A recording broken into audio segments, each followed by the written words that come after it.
ଦୁଇ ଦୁଇଟା ଘଟଣା ଘଟିଗଲା। ଅତି ଦୁଃଖର କଥା जो घटनाटी घटी विगत 19 तारिख रे बलंगा ठारे गोटे नाबालिका को किरोसिन ढालिकी पोड़ी देवाई जो उद्यम होता तार आज देहांत होती। आमे समस्ते आज मर्माहत किसी शब्द नहीं कहवाई। आपण देखंतु गोटे सरकार को भलिया एठी कार्य कला।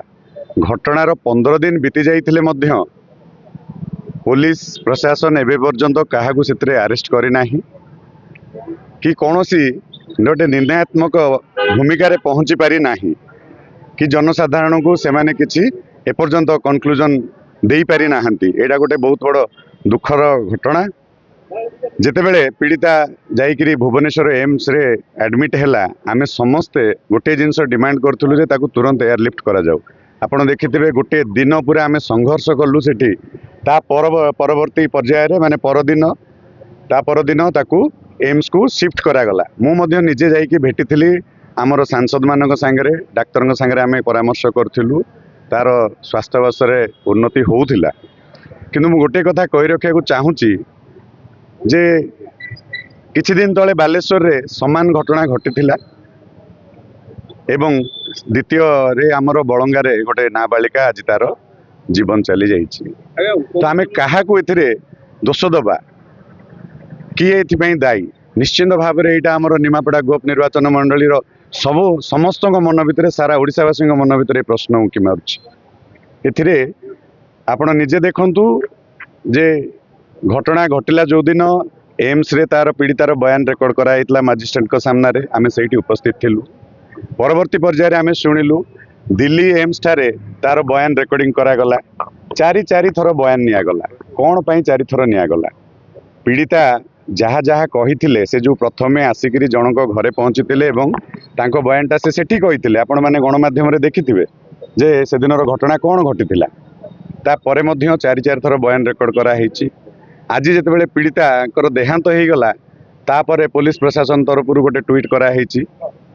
एवं मु तो मोर संदेह कहीं होउची एथिरे जे याकू गोटे भिन्न रूप रंग दिया जिवो कहीं ना एथिरे 15 दिन हेलाणी आमे समस्ते अंधार रे अछु ना तार स्वास्थ्य अवस्था विषय किसी बुलेटिन आसीची।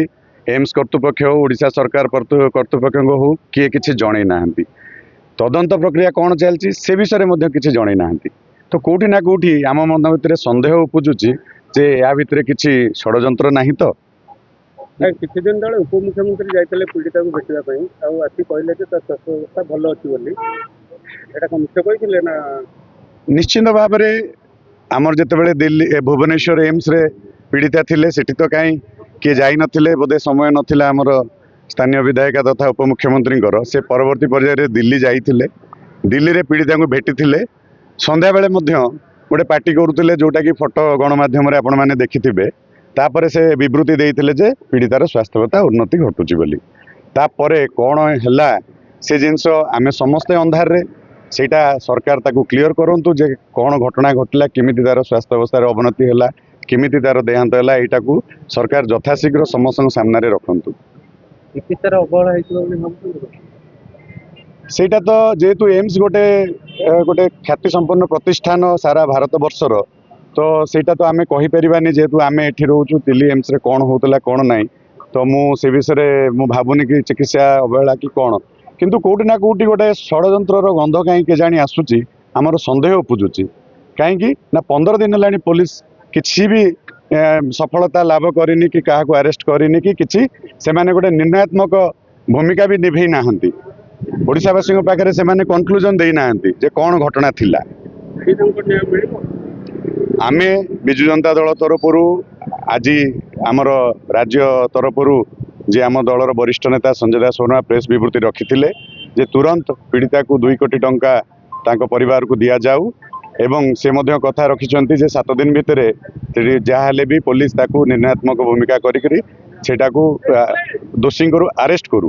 पीड़िता को न्याय मिलिबो। न्याय न मिलिबा पर्यंत बिजु जनता दल लड़ाई करिवो। आमे लड़ाई जारी रखिछु। आमे काली सकाळू राजरास्ता को ओल्हेबू जदि ताकू न्याय न मिलिला।